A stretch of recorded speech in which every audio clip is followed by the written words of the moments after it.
Hi everyone, happy Tuesday. I hope everyone had a good week and thank you all for tuning in to another soap making adventure with me today.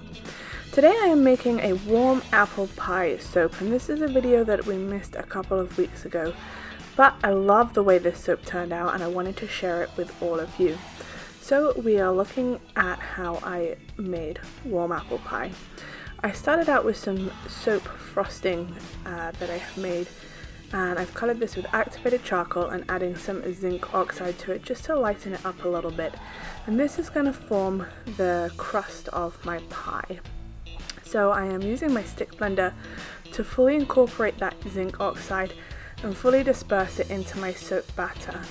This zinc oxide doesn't fully disperse with a spatula, and I want this soap to be nice and thick so that I can coat the edge of my pie pan in it. This pie pan is just a silicone baking dish that I got from Amazon, and I use it specifically for this purpose. So I'm using my spatula here to completely coat the shell of the pie pan, and I'm going to leave that to set up. I've kept my pie crust nice and thin, and that's going to set up pretty quickly. So I am back the next day and I'm going to make the transparent soap that's going to go into the filling of my soap. And this is going to form the nice gooey, sweet, sticky sauce for the apple pie filling. This is the first time I've made transparent soap, but I've added my hard oils to my slow cooker and I've brought those up to around 200 degrees Fahrenheit. This is a high temperature process. So I added my lye water solution when it has newly formed, and I'm using my stick blender to fully incorporate my lye water solution into my hard oils. And you can see that this is taking a minute to get fully incorporated, and it is bubbling up nicely as it goes through saponification. I'm going to keep using my stick blender here to incorporate everything together.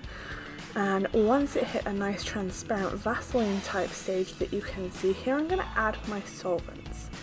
Now I'm using a mix of glycerin, sugar water solution and alcohol to make my soap nice and transparent.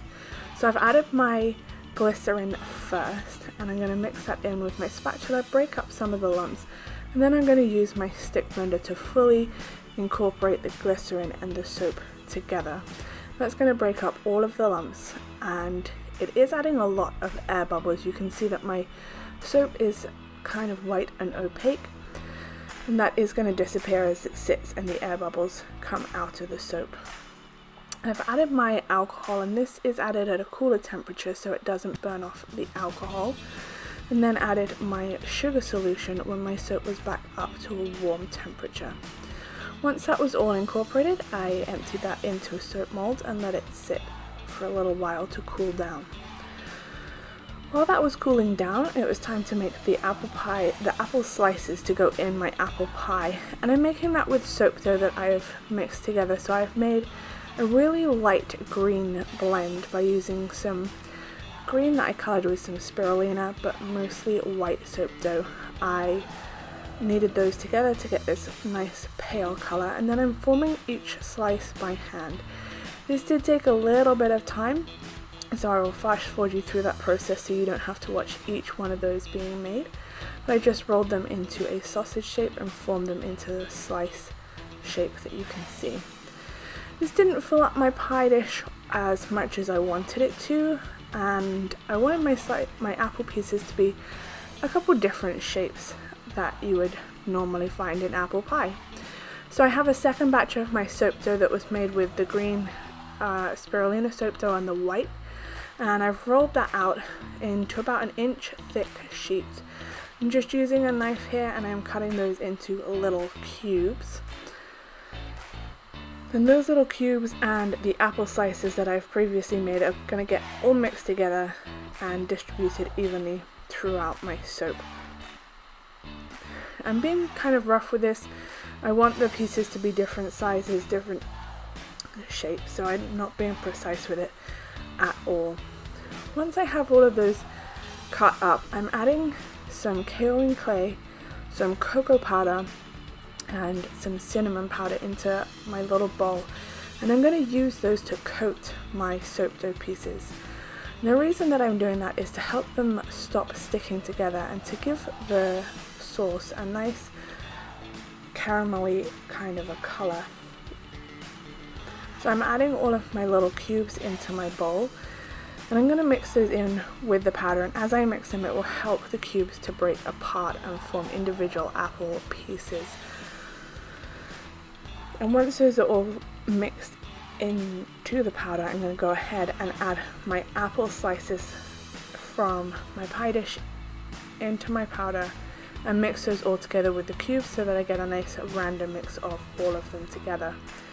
So here they all are. They look so good and appley. They look delicious, and I'm going to go and pop those back in my pie dish, and it's giving me a nice thick coating of apple pieces that are evenly distributed. So it's time to go ahead and make the apple pie, assemble everything together.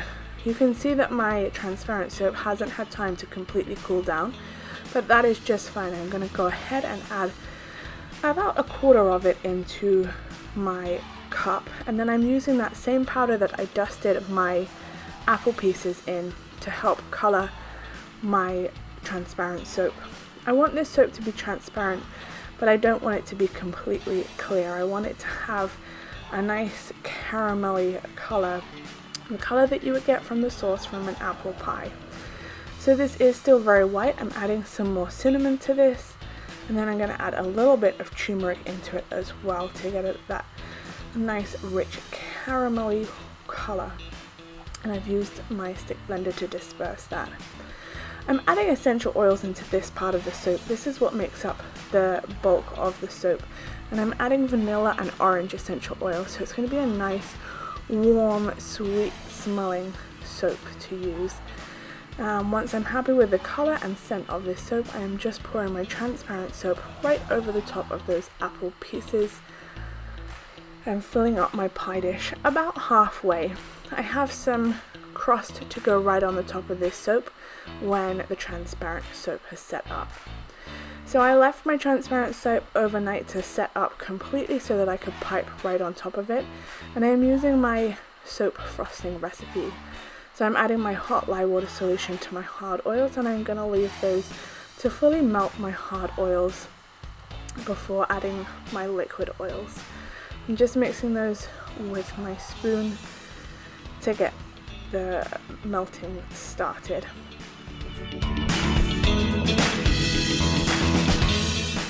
Once my hard oils have completely melted and I'm happy with the way that they look, I'm adding my liquid oils into the soap.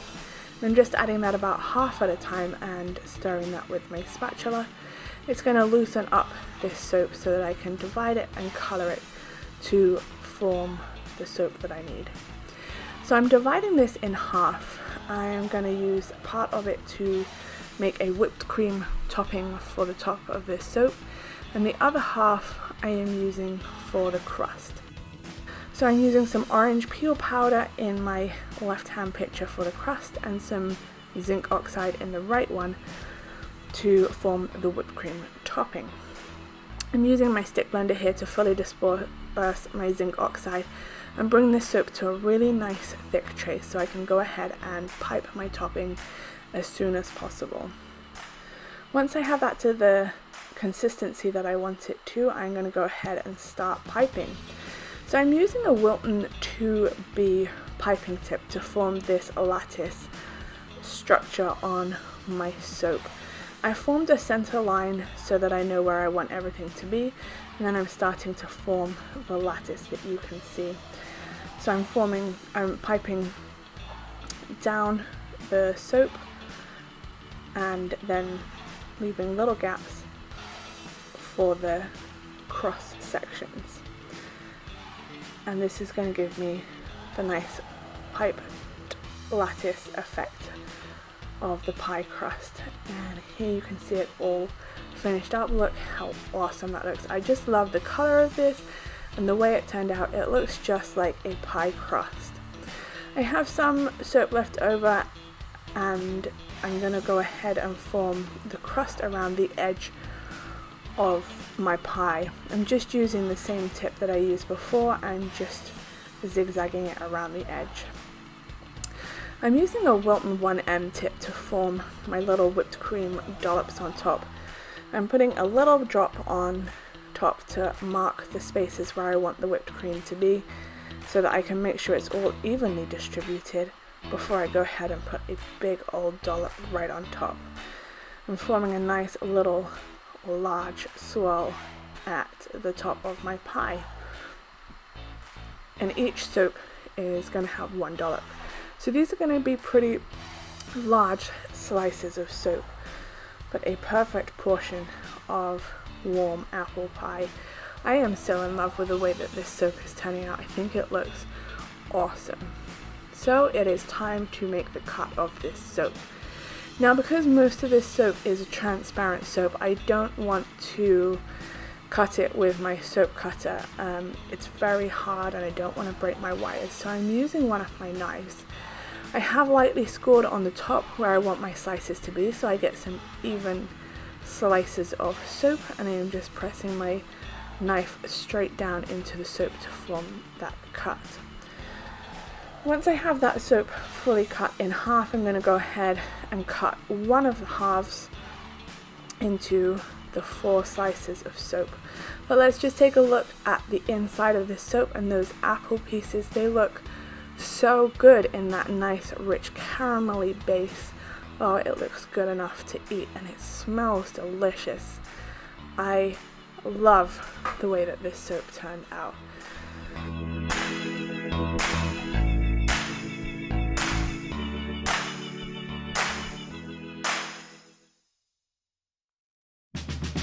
Alright, with that half cut, let's take a quick look at one of those slices.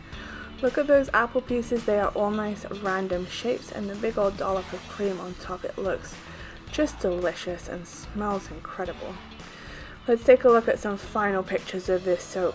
That piped lattice crust looks so good, and the cream on top looks delicious.